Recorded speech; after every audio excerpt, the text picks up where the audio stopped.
Fabiano Moraes é graduado em Letras e mestre em Linguística. Ele possui 5 livros publicados, entre eles O Menino e a Atiradeira, Meu Querido Diário, A Vila do Mercado e O Homem que Escrevia ao Contrário. Fabiano também organizou a coletânea Histórias de Quem Conta Histórias, que reúne diferentes estilos de literatura infantil, desde histórias de terror até os contos de fada. Olá, está começando mais um programa Um Dedo de Prosa. Hoje a gente conversa sobre literatura infantil. O nosso convidado é o professor e escritor Fabiano Moraes. Seja muito bem-vindo ao nosso programa, Fabiano. Muito obrigado. Fabiano, o senhor é autor de 5 livros. A gente vai tentar falar sobre todos, mas eu quero começar a nossa conversa de hoje sobre o livro Meu Querido Diário, que é um livro que o senhor escreveu junto com a sua mãe. Como surgiu a ideia de vocês escreverem uma obra juntos? Bom, desde pequeno eu escuto as histórias da infância da minha mãe, né? E desde pequeno também eu acompanho o trabalho dela como escritora, né? Sempre escrevendo crônicas, e ela escreve muito, né? Ela escreve com muita frequência, né? E eu acompanhava e gostava de ler o que ela escrevia. Na minha infância ela teve a oportunidade das primeiras publicações em coletâneas, né? Jovens Somos do Liceu, primeira. Depois Causos do Correio, um concurso nacional de causos sobre as experiências no Correio. Ela foi funcionária dos Correios por muito tempo. E aí, lendo essas histórias, depois ela publicando em jornais, escutando algumas histórias de infância, um dia chegou até as minhas mãos um conto da autoria dela, né? E eu sabia que eram histórias que ela tinha vivido, porque ela já tinha me contado. Ela contava como se fosse uma outra pessoa que tivesse vivido. E quando eu li aquele conto, ela contando a história de uma menina que passava por várias situações na infância, vivida na década, né, de 40, eu olhei para aquela história e falei, bom, isso aqui podia ser um diário, né, para crianças. Um diário contado por uma criança, destinado a crianças, para que as crianças lessem e tivessem noção de como era naquele tempo. Justamente como eu ouvia e imaginava, né? E aí a gente começou a trabalhar em cima disso. E este livro traz lembranças de uma infância, como o senhor falou, mas é uma infância da década de 40, que foi uma infância que sua mãe viveu. Foi um desafio escrever sobre uma realidade que o senhor não viveu? Foi, certamente. Embora eu ouvisse sempre, ela sempre narrando e contando como era a aventura de ir para a escola, como era na escola naquela época, o que elas viviam na sala de aula e como era a vivência, né, de estar em sala de aula com o professor na questão das diferenças mesmo, né, do tempo em que eu estudei para o tempo em que ela estudou, né? E aí é claro que eu estudei também para isso, né? O que eu fiz foi pesquisar um tanto do que era naquela época para que, com a linguagem dela, que era um conto para adultos, né, e a minha tentativa de, junto com ela, trabalhar uma adaptação para crianças, imaginar como uma criança daquela época poderia escrever esse diário, né? E aí veio esse lado, que era justamente de estudar. A dificuldade foi superada com a busca, né? A gente conversou muito, e aí depois foi tomando uma forma que a ideia é como se uma criança estivesse escrevendo o diário. E a surpresa final é ver que não é, que na verdade foram 65 anos depois, né, que o diário é assinado. Então são lembranças de alguém de uma outra geração, né? Como se aquilo tudo tivesse acontecido ontem, né? Então, ficou muito especial, né? Assim, uma história que eu tenho um carinho muito especial. Esse livro também ele tem uma estética, né, muito diferente, muito bem elaborada por vocês, que simula mesmo um diário. Então tem páginas amarelas, tem algumas linhas e bordados. Como é que foi pensar essa parte estética? Foi em conjunto mesmo com a sua mãe? Totalmente, né? A ideia do diário era justamente isso, algo como manuscrito. Mas isso aconteceu há 10 anos antes do livro sair. Então, é algo como manuscrito com o que poderia ter. A ideia foi bordados, porque ela borda, né? Então, como é um diário dela, poderia vir com bordados, né? Olha que bacana. Então, você poderia pensar em bordados, mãe? Como é que poderia ser feito isso aí? E ela começou uma outra pesquisa. Ela começou a buscar imagens e a transformar essas imagens que ela encontrava para bordar, né? Os modelos para bordar. Ela recriava e construía peças novas e foi construindo essas imagens vinculadas, é claro, à lembrança que ela tinha da infância. De alguma forma, essas imagens, elas estão muito vinculados, tem a boneca de louça, tem as colegas, tem, tem uma imagem da casa dela, né, na infância, né? Então, essa memória dela, ao mesmo tempo, a criação passou por aí. Ela pesquisou, buscou, transformou para apontar para isso aí. E aí veio o trabalho de um grande profissional também, né, depois dos bordados feitos pela minha mãe. Alguns anos depois, Geazi Rego, né, que é um grande ilustrador, né, tem um trabalho de design gráfico muito bom e reconhecido, né, pernambucano, morou por muito tempo em São Paulo, passou um tempo em Vitória e aqui nós nos conhecemos. Ele, quando viu a obra, ele começou a trabalhar em cima dessa obra. E aí sim, vieram as páginas, essas páginas mais amareladas, e aí ele colocou, de alguma forma customizou, né, colocando fitas, botões, colocou retroses, colocou algumas coisas vinculadas que têm relação com a época e ao mesmo tempo com o bordado, né? E aí, por fim, a editora Nova Alexandria assumiu, assim, gostou à primeira vista desse projeto, se encantou, e aí sai com essa assinatura minha. Eu acho que foi essa participação de tentar trazer para a infância, mas o grande mérito é da minha mãe, as histórias são dela, eu acho que o trabalho é dela, os bordados maravilhosos, e o Geazir que transformou nesse encanto realmente, como você disse, né? Um projeto visual realmente maravilhoso, né? Além do livro Meu Querido Diário, o senhor também tem um livro que se chama Um Homem que Escrevia ao Contrário, porque já é uma referência aí ao seu pai. Conta um pouquinho pra gente dessa obra. O Homem que Escrevia ao Contrário, de alguma forma, enquanto o Meu Querido Diário surgiu a partir de um conto, de uma história que existia, que ela tinha escrito, que era uma tentativa de adaptação para crianças, O Homem que Escrevia ao Contrário foram lembranças da minha infância, né? O meu pai escrevia ao contrário, né? E ele tinha uma coleção de letras de chumbo em casa. Na verdade, eu achava que era uma coleção, mas eram letras de tipografia, eram tipos, né? E eu achava muito curioso ver aqueles tipos. Eu não podia mexer, mas tinha alguns que eu podia brincar, aqueles já amassados, né? E eu via ele compondo aquilo, escrevendo ao contrário, aquelas chapas já montadas, né, no componedor, depois já amarradas, para imprimir, né? E quando eu via aquilo, eu via que aquilo era escrito de uma outra forma. Então, de alguma forma, o livro eu tentei trabalhar algumas coisas, né? Em primeiro lugar, para mostrar para as crianças de hoje que digitam no computador e já sai impresso na impressora, né? Como era esse trabalho naquela época. E como eu via isso acontecer, e para mim era um desafio entender como isso acontecia, até que eu entendi de fato que trabalho era aquele, de escrever ao contrário, depois ele fazia livros, ele fazia jornais, ele, né, fazia, enfim, material de divulgação também, né? Mas ele trabalhava na gráfica da prefeitura, depois teve a própria gráfica, né? Antes de eu nascer ele já teve também uma gráfica em um jornal. Então, quando eu vi essa maravilha que estava se perdendo, que é o vínculo com esse processo que se inicia em Gutenberg, né? Que é esse processo de imprensa com tipos móveis metálicos, né? Falei, gente, como é que a gente, né, pode passar isso para as crianças de uma maneira, ao mesmo tempo, instigante e leve? E aí a memória da infância, acho que foi o melhor recurso para que isso acontecesse, e a homenagem ao tipógrafo, esse grande profissional, né? Pelo que eu percebi, nós falamos de duas das suas 5 obras até agora, mas pelo que eu percebi, a vivência familiar ela é muito forte. Isso é verdade? É uma marca da sua literatura? Sim, em alguns livros sim. Eu diria que existem outras vertentes também, né? Mas existe essa da memória, eu acho que isso aí está muito... tem uma influência enorme da minha mãe. Eu acho que também na nossa cidade existe essa tradição, né, do memorialismo. Eu acho que a proximidade existe realmente uma proximidade muito grande com o trabalho de Rubem Braga, por ter nascido lá, enfim. Então a gente lê muito e vê muitas crônicas. Eu acho que tem esse costume, eu diria até que é um hábito, né? E como minha mãe escrevia essas memórias e era muito frequente ela escrever, eu também exercitei essas memórias.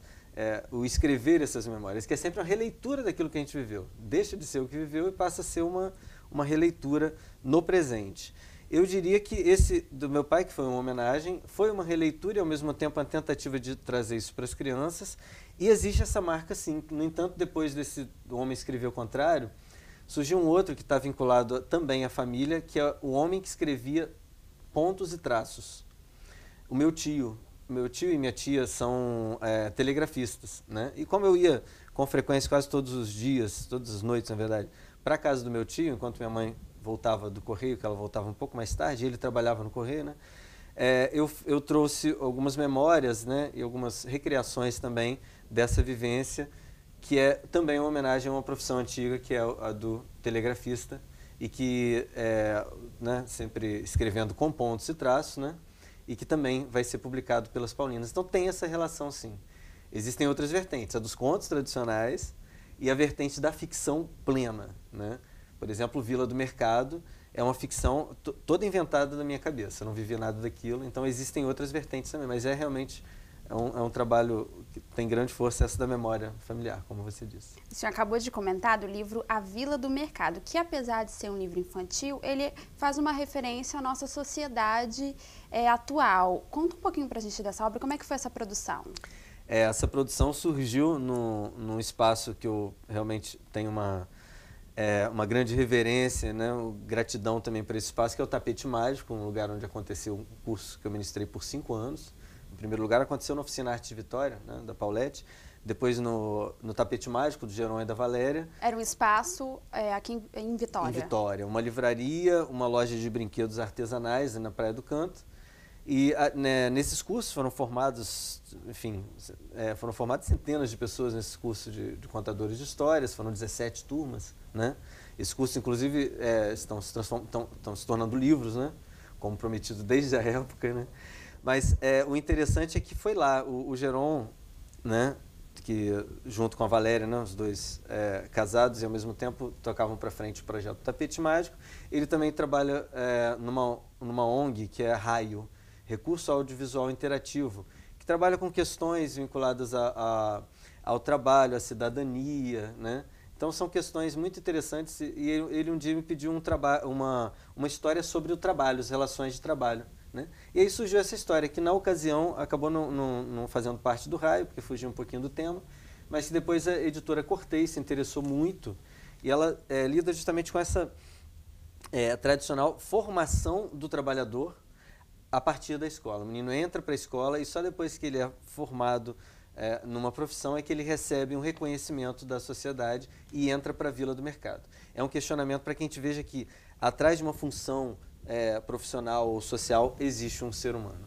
Agora, como é esse desafio de transformar um assunto que não é tanto da realidade do público infantil em uma linguagem, uma narrativa que seja voltada para o público infantil? Esse é um desafio que eu enfrento no meu trabalho com frequência, justamente por pensar, imaginar que existem questões sérias, existem questões, inclusive hoje a gente vê aí a questão ambiental, uma questão muito séria, e que é importante que as crianças, que são justamente essa geração que herda o que nós criamos e ao mesmo tempo tem a possibilidade de mudar muita coisa, né? É importante que as questões éticas sejam trazidas. E aí é fundamental que a gente tente desenvolver uma linguagem que respeite a criança como um ser pensante e de certa forma, apto a criar, a questionar, a criticar, né? E, ao mesmo tempo, possa tornar acessível esse conhecimento à criança. É um desafio e é muito bonito ver a criança questionando isso, conversando sobre isso, né? E os aspectos éticos, como esse livro traz, são realmente fundamentais e para mim são um desafio que eu vou continuar trabalhando neles, espero. Fabiana, a gente já continua essa conversa. Nós vamos para um breve intervalo e já voltamos. Fique aí.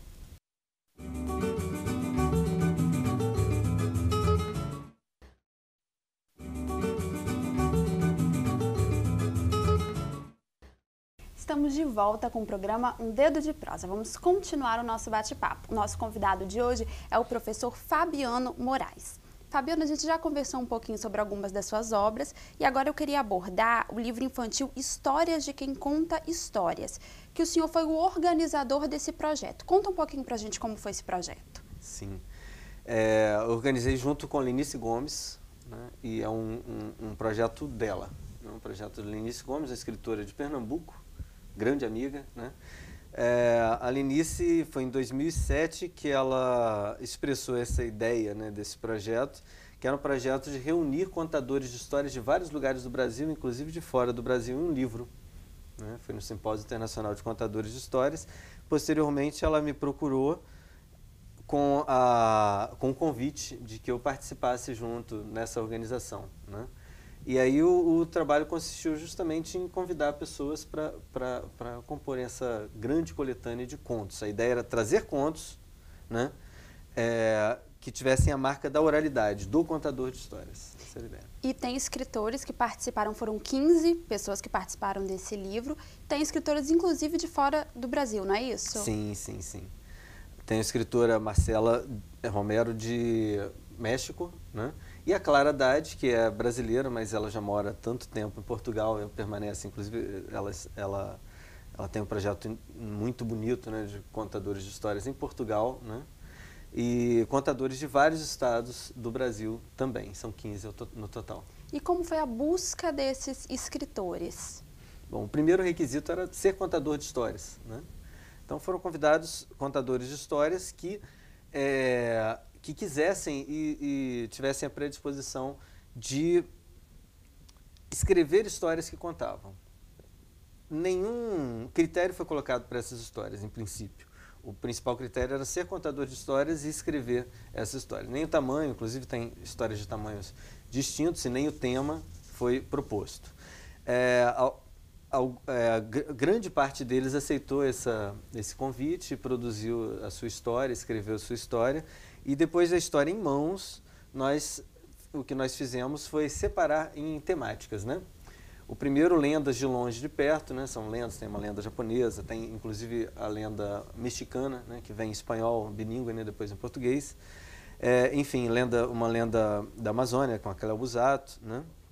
Depois, contos de assombrar e arrepiar, tem a história da Benita Prieto, uma de Celso Sisto, outra do Almir Mota. São histórias que têm essa questão do medo, que também envolve bastante a criança, né? Eu esqueci de dizer, essa japonesa do contador de histórias, né? Giba Pedrosa, né? Que é a que inicia o livro, né? É uma das que inicia o livro, né? Então, depois disso vem as histórias de princesas, né? E aí são outros contadores que desfiam histórias de princesas, foi reunida nessa terceira sessão.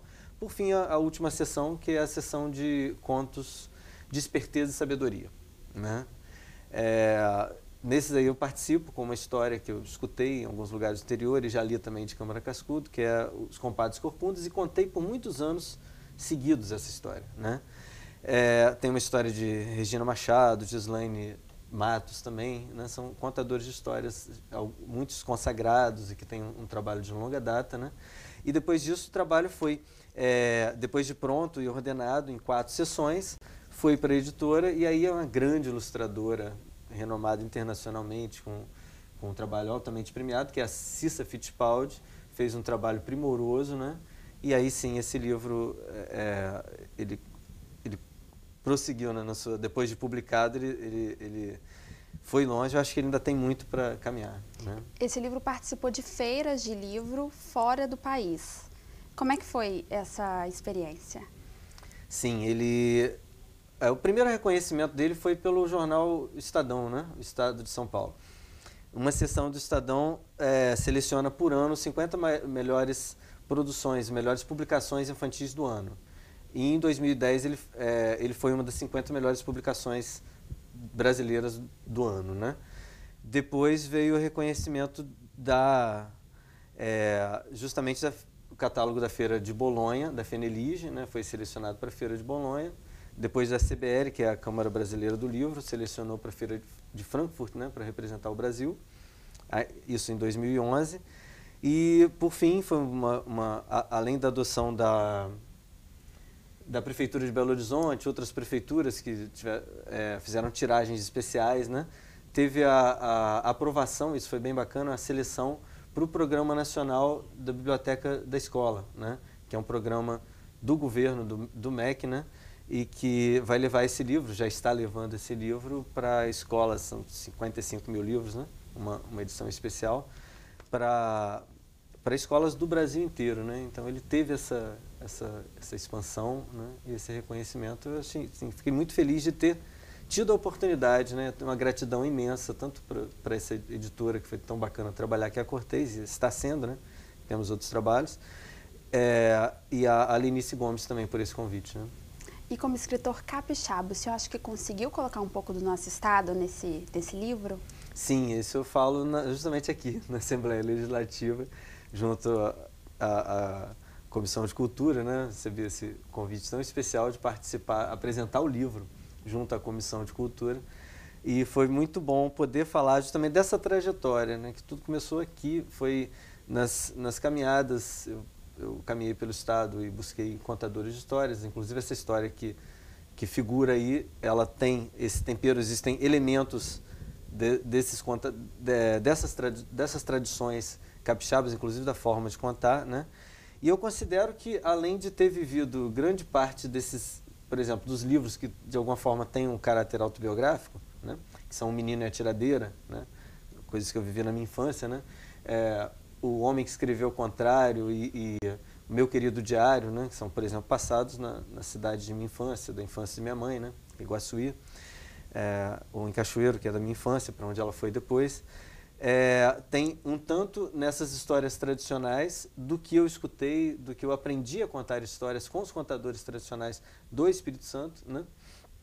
E, é claro, todas essas criações, elas surgiram aqui, né? Eu vivi um tempinho fora, mas eu escrevi, basicamente, tudo que eu tenho escrito é aqui e respirando esse ar, convivendo com as pessoas que aqui estão e, ao mesmo tempo, aprendendo, né? Porque eu aprendo a escrever justamente também contando histórias, né? Mas justamente em contato com as pessoas e com as coisas que a gente vive, né? Agora eu queria que o senhor explicasse um pouquinho para a gente sobre essa arte de contar histórias, que o senhor é um contador de histórias. Sim. É diferente o contar histórias para crianças? É diferente, por exemplo, de abrir um livro e simplesmente ler? Como é essa arte?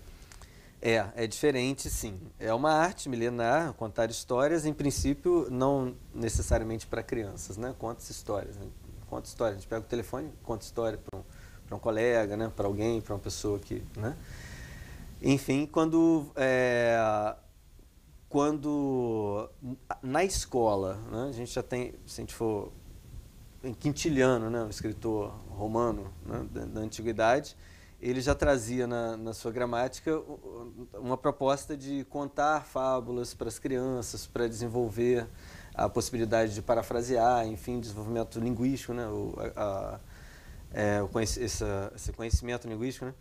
Mas se a gente for remeter o tempo mais recente aí, né?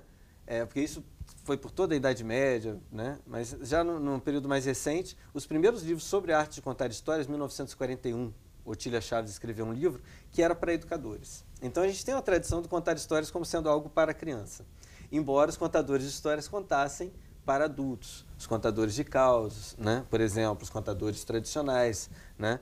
Mas Otília Chaves escreve, depois Malba também traz, e Malba traz esse aspecto. Ele traz um livro que o nome é A Arte de Ler e Contar Histórias, e aí ele já traz uma diferenciação. Quando a gente lê, a gente olha para o livro, a gente pode trazer uma entonação, uma expressividade, pode dramatizar o que a gente lê. Agora, o contar não, a gente olha para quem está escutando. Então, existe esse vínculo mais de uma proximidade maior e, embora você possa remeter ao livro, possa até ser fiel totalmente ao livro ou não, né? Você, ao mesmo tempo, tem um contato muito maior com a pessoa. Você se desprende um tanto mais do livro do que na leitura e você tem um contato muito maior com aquele que escuta, né? E para ser um bom contador de histórias, o que a pessoa precisa ter? São vários elementos, né? Eu acho que são várias vertentes também. É uma arte que a gente pode chamar de milenar, ao mesmo tempo, como o grande contador de histórias, Celso Sisto, né? Inclusive participa do Histórias de Quem Conta Histórias, né? E tem um trabalho literário fantástico, maravilhoso. Como ele disse, na década de 90, o boom dos contadores de histórias acontecia na década de 90, com o movimento Proler, né? Temos aí a Eliane Unes de frente, o Grupo Morando do Betá, e aqui no estado, o professor Francisco Aurélio Ribeiro, Lúcia Maroto, a Rita Maia, né? O professor Santinho, né? Uma equipe tão bacana, a Sônia em Cachoeiro também, né? Sônia Coelho. Então, e os vários contadores de história, o que acontece? Com esse projeto ProLer, os contadores de histórias ganharam visibilidade vinculados à literatura. Ao mesmo tempo, tinha o projeto dos contadores tradicionais, Rolando Boldrin, Fernando Lebes, que era um contador de histórias do Rio de Janeiro, recolhendo histórias, né? Então, esse movimento, ele se uniu, e ao mesmo tempo em que ele ele começou a transitar por bibliotecas e por casas de leitura, e os contadores tradicionais iam para os teatros. E, ao mesmo tempo, esses contadores que também iam para as bibliotecas, começaram a ir para os hospitais, para ações sociais. Então, de alguma forma, hoje o trabalho já está em empresas, inclusive, na TV, né? É um trabalho tão amplo, né, que se a gente for ver, os vários conhecimentos eles podem se somar para uma formação de um contador de histórias. Alguns vão trabalhar vinculados à música, outros mais vinculados à expressividade teatral, outros mais vinculados inclusive à arte circense, né? Outros vinculados a uma oratória inclusive mais rebuscada. Então são várias, né? São várias as vertentes. E eu acho que várias coisas somam, inclusive a sabedoria de vida, como Walter Benjamin diz, né? A experiência de vida é um grande, eu diria, um recurso, é uma grande qualidade que eu considero imprescindível para o contador de histórias, que é essa possibilidade de poder transmitir a experiência que viveu ou que o outro viveu com como eu posso dizer, valorizando essa experiência, valorizando principalmente a história. A história está em primeiro lugar quando se conta histórias. Agora, Fabiana, eu queria terminar a nossa entrevista falando um pouquinho sobre a sua carreira acadêmica. O senhor é formado em letras, é mestre em linguística e hoje faz doutorado. De alguma forma, essa vivência acadêmica te ajudou na literatura para escrever livros? Sim, e muito, e muito. Bom, eu já escrevo, eu diria que eu escrevo antes de contar histórias. Eu escrevo livros infantis, não tinha publicado, então não é considerado escritor enquanto não publica, né? Como fazer o gol. Né? Mas esse aprimoramento de escrever para crianças veio do contar histórias hoje já tem 12 anos, né, de trajetória, né? Mas nesse percurso, a formação em letras, os grandes professores que eu tive a oportunidade de conviver e com eles aprender, né? E posteriormente a minha orientadora de mestrado, Virgínia Abraão, né? Foi quem me ensinou muito a escrever, com todos os seus questionamentos as críticas e, ao mesmo tempo, o direcionamento que ela deu nessa arte de escrever, que, é claro, também influenciou na minha escrita para crianças e muito, na minha escrita acadêmica e hoje na minha escrita técnica dos livros técnicos, né?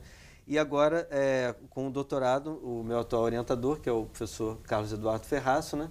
Com quem eu aprendo, ao mesmo tempo, esse vínculo que existe entre o escrever e o vivenciar aquilo que você está escrevendo, ou seja, a escrita ela se constitui no cotidiano, naquilo que a gente vive, né?